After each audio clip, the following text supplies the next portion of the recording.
All right, welcome to The Explainer. So today we're going to talk about money, but probably in a way you haven't thought about before. This isn't about some hot new app or a complicated spreadsheet. Nope. We're going to pair some ancient wisdom with a very, very modern goal: freedom. This quote, man, it just nails a feeling so many of us have, right? You get stuck in this giant whirlpool of spending. Your paycheck hits, you feel good for about a day, and then it's just gone. It's the cycle that can really feel like you're on a treadmill that's designed to keep you running and spending forever. And here's the thing. This isn't some accident. It's not a bug. It's a feature of our modern economy. We're all living inside this massive machine that's fueled by some pretty powerful forces, and it runs on one thing: our spending. I mean, think about it. Everywhere you turn, you're getting pushed to spend. You've got this constant stream of ads whispering that you deserve that new thing. You're scrolling through social media, seeing everyone's brand new phones, their cars, their amazing vacations, and it creates that nagging feeling, that fear of missing out. On top of all that, you have this whole culture telling us to live for today, which usually just means spend for today, and don't worry about tomorrow. Okay, now check this out. This chart is, well, it's kind of mind-blowing. Look at that massive gap in savings rates. In China, the personal savings rate is more than double what it is in the US or the UK. This isn't just a small difference. This points to a fundamentally different cultural mindset about money, about spending, and about the future. So, if the whole system feels like it's built to keep you broke, to keep you spinning in that whirlpool, how in the world do you actually get out? How do you break free from that cycle instead of just trying to spin faster? Well, the solution we're going to dig into today isn't about the latest fintech app or some complicated financial product. It's about looking backward to a principle that has stood the test of time, something incredibly simple, but you'll see it's profoundly powerful. This ancient rule gives us a real practical path forward, a way out of that consumer trap we were just talking about.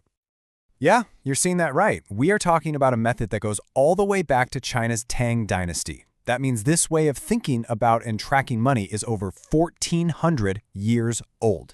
It has survived empires, revolutions, and massive economic shifts for one simple reason: it just works. And what's so cool about this is it's not just about crunching numbers. It's built on a whole philosophy. It comes from these core Confucian ideas like frugality, which, by the way, isn't about being cheap. It's about getting the most possible value for your money, and self-discipline, and always thinking about the long term instead of just what you want right now. Okay, so let's get to the nuts and bolts, the actual tool that makes this all work. It's a simple but incredibly powerful way to track your money, and it's called the 4-column method. And the genius here is just how simple it is. Seriously, no crazy categories, no forecasting, none of that. You just take what you start the month with, you add every single cent that comes in, you subtract every single cent that goes out, and bam, there's your ending balance. That's the whole thing.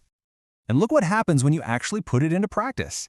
In this example, even with a really solid income, over $6,000, the spending is just a little bit higher. And the result? The ending balance is actually $300 lower than where they started.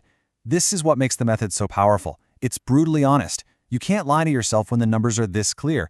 It forces you to look at exactly where your money is going. So the goal is super simple. End the month with more money than you started with. That's it. That's how you win the month. It's not about feeling guilty about what you spent. It's about creating accountability so you can make a different, more intentional choice next month. But look, a tool is just a tool, right? A hammer doesn't build a house by itself. The real magic here, the real power, comes from a fundamental shift in how you think about spending in the first place. And this is such a key distinction. You've got necessary spending. This is money that builds real long-term value in your life. Things like education, your health, your home, taking care of your family. And then there's face spending. Oh, we all know this one. This is all about social status, spending money to keep up appearances, to boost your image. It gives you that quick little rush of validation, but it almost never builds anything that lasts. So the whole idea is to become a value-based spender. You're always asking, am I getting real value here? And this is the big one, you're intentionally living on a smaller percentage of your income. You're keeping those lifestyle costs in check so that the gap, your savings, can really start to grow.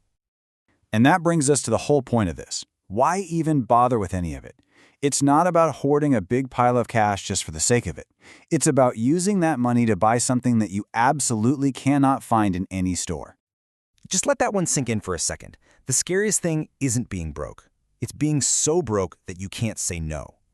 When you have zero cushion, you lose your power, you lose your choices. You're forced to say yes to a job you hate, to unreasonable demands, to situations that are draining you, simply because you have no other option. That savings account. It's not just a number on a screen. It's your shield against life's unexpected emergencies. It's a buffer for your peace of mind. It's your power to negotiate. It's the ability to walk away from a toxic job or a bad relationship. It's the right to just stop and rest. Ultimately, what your savings buy you is the freedom to choose. And you can actually put a number on this. Think about it. If your total monthly expenses are, let's say, $3,000, then every time you manage to save up another $3,000, you've just bought yourself 1 month of freedom. 1 full month where you don't have to work. 1 month where you call the shots. So, this isn't about restriction. Using an ancient method to save money is a quiet, powerful act of rebellion against a system that's designed to keep you spinning. It's about taking back control. So you've got the tool, you've got the mission. The only question left is, what are you going to build with the freedom you earn?